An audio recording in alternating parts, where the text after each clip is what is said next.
Любовта дълго търпи и е милостива. Любовта не завижда.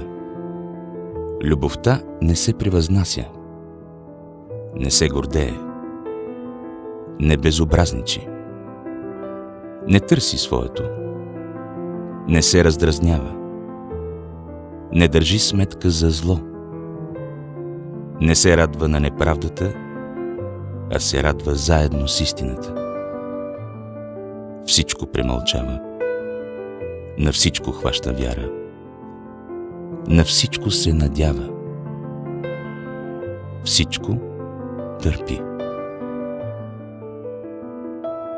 Любовта никога не отпада.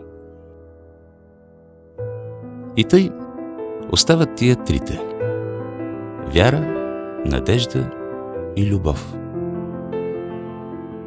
Но най-голяма от тях е любовта.